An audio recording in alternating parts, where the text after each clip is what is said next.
Dua një fjali për Fatosnano. Shiko, unë nuk e njoh nga afër si politikan Fatosnanon, sepse du t'jap dhe asaj përgjigje që thash që zgjodha familjen përpara karrierës. Shumë njerëz më pyesin pse kaq vëndin politik.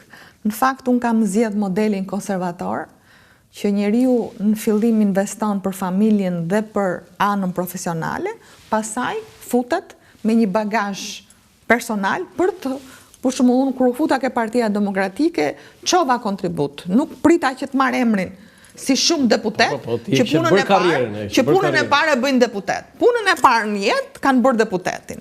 Ndërkohë unë të ndjerin nano, e kam pas pedagog. E ke pas pedagog te ekonomiku? Ke ekonomiku, se unë kam 2 fakultete. Ti ditën do të kështu ke bërë të parin ekonomiku? Të parin kam bërë ekonomiku.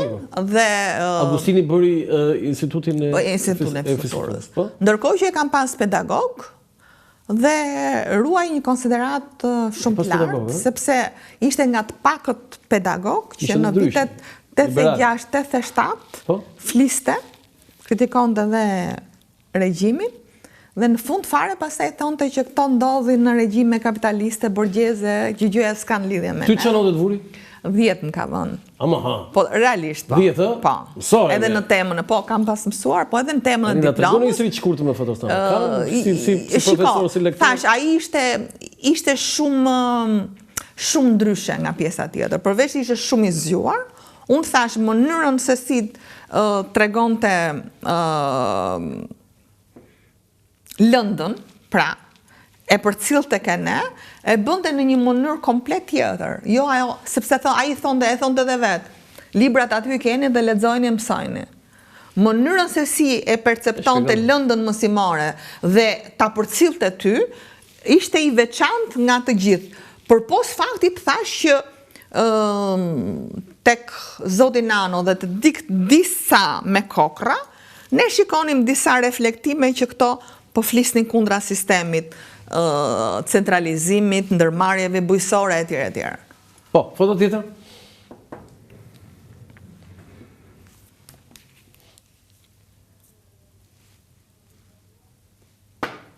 Zoti Berisha.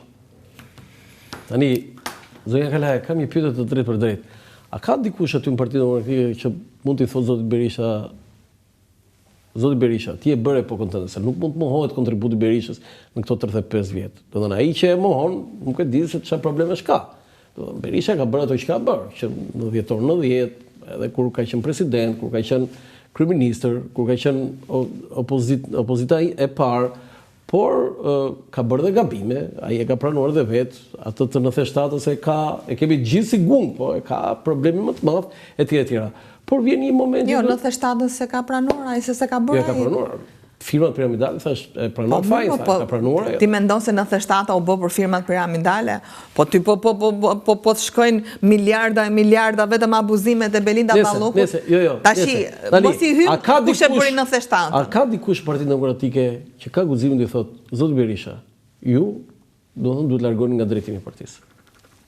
Mund ta kenë thënë, edhe mund ta thonë, sepse është, më fal, është e drejta personale e gjithë secilit. Po jo, t'ja thot Berishës u sy pa? Po kështu te cepi kështu te një televizor atje që e tha njëri. Unë nuk jam me këtë kategori njerëzish, mbas jam unë gabim. Unë jam me ato kategorinë e njerëzve që shkojnë dhe servilosen ke Sali Berisha. Tani unë nuk e them as se thash unë kam dhënë dorëheqjen. Po kush janë ata servilosen? Atëre, për mua, mbas atit që më ka bërë kokën, ose rremës dhe kafja rremës. Rremja i kafes. Për mua është burri numër 2, që unë kam një vlerësim të jashtëzakonshëm. Dhe këto 3 vite e gjysëm në Partinë Demokratike, unë kam mësuar shumë, dhe prandaj them që njerëzit që e njohin nga afër kanë komplet një opinion tjetër për mënyrën se si punon dhe si bashkëpunon. Ka një fund kjo? Se nuk mohojnë to, nuk kundështoj të këto, Adriana. Pse unë them në situatën, sidomos në situatën që ndodhet sot. Por gjithmonë edhe situata kjo Shqipëria kështu na dhane, edhe për t'i Kurami Zalia, edhe Fatosnano. Më fal, a do opinionin tim? Po jo, tani. Unë them, unë për veten time kam qenë ndër të paktat që i kam trokit, Kam thënë kjo është e gabuar, kjo është e drejtë. Po çfarë ka thënë thjesht kështu mirë? Jo, e ke gabim. Ai të pret, ndryshe nga këta të tjerë që të presin ke të presin ke parkimi këta. Këta s'presin as në zyrë, tash lër. Po çrëndsi ka? Po jo, na i thuj tani se ti Adriana Kalaj nuk je. Nuk them tash u përcet, përderisa them veçoj Berishën, tani tjerët i merrni vesh. Njësoj janë tërë. Njësoj janë të tërë. Ndërkohë Berisha të pret me laps me letër, dhe ndërkohë që është i bindur që ti ke të drejtë, ta thot në sy, po, Adriana, të lutem, nëse ti s'ke të drejtë, si pas Berishës, ka një mënyrë të shpjeguari, që ti e kupton vetëm në fund të bisedës, që nuk ishe të drejtë. Dakord?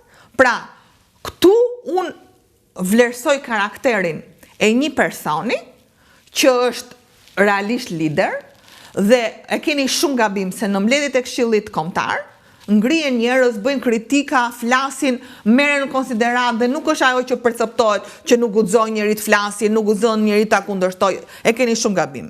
Kështu që ajo pjesa që a ka njëri që duhet t'i dali apo ta heqi, unë mendoj se është shumë e vogël sot për problemin që ka PD-ja. Unë mendoj që Rama rri aty se është Berisha. Jo, unë mendoj që Berisha duhet vazhdoj të jetë në kryet Partisë Demokratike, por ndërkohë, siç e kam thënë në mbledhje, siç e kam thënë me këtë letrën, dhe ja them dhe nëpërmjet kësaj medie, duhet ta marri dhe ta çojë deri në fund atë betejë që ka nisur. Qoftë hapjen e partisë, pra ta bëjnë serioze, sepse ka intelektual shumë të mirë dhe partia gjithmonë ka nevojë për prurje të reja, qoftë edhe pjesën e reagimit, me protesta, me bojkote, le ta zgjedhin vetë skemën. Pra, o do zgjedhësh skemën dhe ti shkosh deri në fund, nëse e lë në mes, pastaj nuk ka vlerë. Se kush është qëllimi, ç'a duan të bëjnë? Duan qeveri teknike, po, le ti shkojnë deri në fund qeverisë teknike. Që të bëhen zgjedhje me qeveri teknike, jam dakord. Si të bëj Rama ti? Çot mëngjes Rama thotë pas në ndër një qeveri teknike, ai ka thënë 3 deputet. Po ta bëjnë pra, këtë po të them. Po prandaj po të them që duhet zgjidhet një skem reale, dhe ti shkohet deri në fund, jo si Lulbasha që i linte në mes. Po i Lulu harrua fare tani. Ose ndryshe pastaj le të vazhdojnë me marrëveshje dhe tani për ta mbyllur se unë po e shijoj shumë këtë intervistë, duhet ta mbyll me atë diskutimin për ligjin për gjinit. Ore, ç'e ishte kjo më? Se e tham pak në fillim, po e kaluam pak tangent. Tani ti ke qenë partizane dhe është nga betejët tuaj që ke mbështetjen besoj të shumicës shqiptarëve. Tani përse u bë dino një gjë veçantë që na e thua këtu zonja Kalaja që është bërë për këtë, po jo nga këto teoritë që si kupton njeri. Domethënë, na jep një fakt se ti kur shkosh nëse zgjidhesh avokat e popullit e diun çfarë do bësh me këtë ligj ti. Patjetër. Do të jetë një nga ligjet që unë do ta marr në shqyrtim dhe do të inicioj qoftë referendum, qoftë çfarë rrugë ligjore që mua do të më japi hapësira qoftë e kompetencave, qoftë dhe e ligjit përkatës. Ndërkohë unë mendoj që ishin 2 momente ose agenda që i interesonte. Dhe fakt edhe këtë konfliktin me Berishën, nëse ke parasysh e stisi vetë Partia Socialiste, që ligji të kalonte po kështu pa debat, jo, ishte kosë. Berisha nuk ofendoi njeri, jo, e thamë atë. Tash i përhirës vërtet. E kalojmë atë, po ligji. Ndërkohë, unë mendoj që e para njerë ka ardhur Donald Trumpi në krye të Shtëpisë Bardhë, por agenda e Sorosit vazhdon të jetë një rrezik global dhe bashkangjitur këtij rreziku global është rrezik global edhe për pjesën që i takon Shqipërisë. Pra, agenda Soros vijon, dhe kur flas për agendën Soros, është agenda kryesore e shpopullimit të Shqipërisë, dhe po si Edi Rama synon të shpopullojë Shqipërinë? Patjetër. Ky djali Tiranës i bulevardit viteve 80. I shko për shtat. Model kjo. Po jo mua model, i shko për shtat. Model llogaria. Ke me fakte. Nga 2013 kanë hik 1 milion njerëz. Po këtë e ka dëshirë Edi Rama, e ka bërë Edi Rama? Po patjetër më është. Po ti prishësh shtëpiat pa vendim. Më fal. Po ti shëmbësh shtëpiat pa vendim shëmbje. Po mos i lësh qytetarët mundësi që ti drejtohen gjykatave. Po të çosh. Po jo si të Ramës. Është projekt shpopullimi Kush e ka këtë projekt? është projekt Kush e ka këtë projekt? i Partisë Socialiste në bashkëpunim me Vučićin dhe George Sorosin. Këto janë ato teoritë kështu pasaj që Unë e besoj. Si tha dhe ka fakte. Berisha, Azemajdari tha e vrau Nano dhe Miloševići, por nuk doli kështu atë. Tani të shkojmë në këtë pikë. Unë i shkoj deri në fund të ti e di.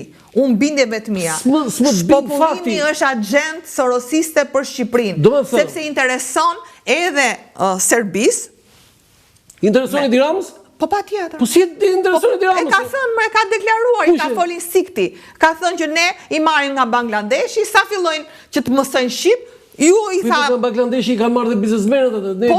Po, se intereson pra intereson e Edi Ramës. Po kush janë biznesmenët pra? Janë oligarkët e Edi Ramës pra. Që dje kanë qenë me Partinë Demokratike? Po patjetër, problemi është që ti mendon, po unë kam dalë kundra oligarkëve. Ti kujto se kam... Ai tritoli oligarkët do dëmtonte. Se tritoli nuk është tritoli për popullin. Popullit ja vë tritolin Edi Rama duke i shëm shtëpiat, duke ja bërë një proces gjyqësor 15 vite, duke i arrestuar në mënyrë të padrejtë, se ai mbron shtëpinë e vet, ti dhe arreston. Edhe nuk i jep kompensim. Edhe e persekuton. Këto janë çështje shumë të rënduara në sistemin pas vitit 2013, por që për mua edhe në apatin që ka pushtuar institucionin e avokatit popullit, dhe meqense unë këtë e kam bërë gjatë këtyre 8 viteve pa mandat, uroj që ta bëj me mandat. E ke bërë në fakt. E kam bërë dhe deri më sot nuk ka një person që të me të ketë shkruar, të ketë pas nevojë për ndihmën time dhe unë ta kem refuzuar. I ke ndihmuar gjithë. Dhe protestuesit janë ndihmuar nga unë në procese gjyqësore, po edhe disa persona në pamundësi financiare, falas. Si e pritën dorëheqjen tënde, se tani ata që po na ndjekin, ti dhe dorëheqjen se do jesh kandidate për avokat popullit, po si i thoshin atëherë që nuk e ha populli shqiptar këtë. Ti të zgjidhesh, edhe unë të uroj të zgjidhesh. Po largimi yt nga Partia Demokratike, me thënë drejtën, edhe ata që ty thoshin pritore se e teprojnë që kjo, janë mërzitur. Tashi, unë jam larguar dhe nuk thehem më, edhe sikur mos zgjidhem. Po pse nuk thehesh më? Po nuk thehem më sepse njeriu bën një analizë. Po çfarë do bësh ti? Ku mund të rria Adriana Kalaja kështu? Flej gjumën në shtëpi, nuk flej gjumën. Po çfarë do bësh? Unë do vazhdoj aktivitetin tim. Po me Partinë Demokratike nuk do andesh fare? Po pse? Pse? Sepse po kjo është kjo dorëheqje është një lloj goditje për Partinë Demokratike. Le ta bëjnë ato analizën. Që analiza ta s'kam bërë analizën e 11 maj. Jo të bëj analizën Adriana Kalaja. Atëherë unë kuptova që nuk i interesante ose nuk i konvenonte mënyra se si punonte dhe luftonte Adriana Kalaja. Në të kundërt, do kisha tjetër vlerësim, qoftë brenda Partisë Demokratike. Dhe në ndjere pavlerësuar. Po patjetër. Të thash, pse duhet hiqet X nga kandidimi i primarëve dhe nuk duhet hiqet Adriana, po marr rastin tim. Ndërkohë që unë propozova diçka shumë korrekte, shumë morale, dhe thash, o të futen gjithë, o të përjashtohen gjithë. Qartë.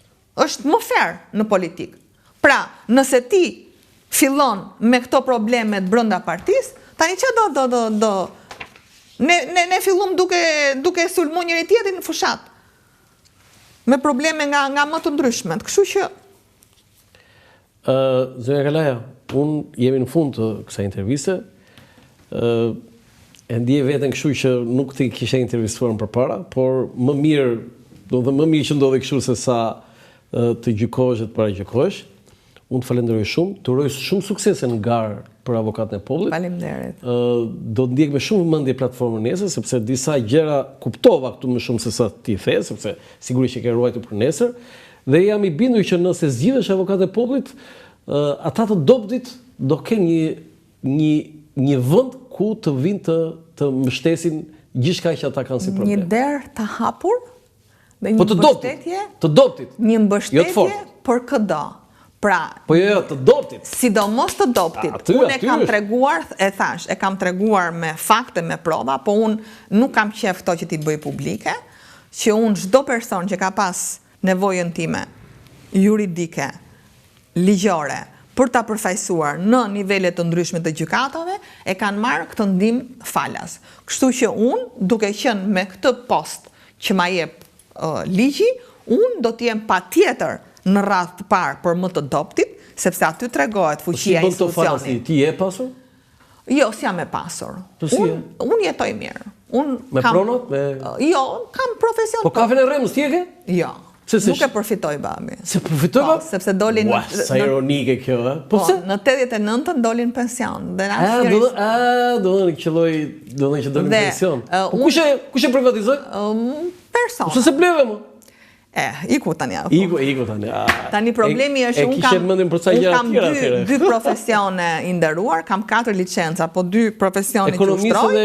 Jam kontabiliste e miratuar dhe avokate, profesion të cilin në ushtroj në gjithë gjykatat dhe prokurorit e Shqipërisë, dhe të ardhurat janë të kënaqshme, shumë të mira, kështu që nuk është se kam probleme, nuk mund quhem e pasur, po bëj një jetë ke shtresa e mesme që ka një profesion të lirë. Kështu që besoj se do ta vazhdoj në këtë rrugë. Falenderoj. Faleminderit shumë dhe ishte kënaqësi për mua. Të nderuar teleshikues, ky është emisioni për sot nga Ora Lançafoku, mirupafshim.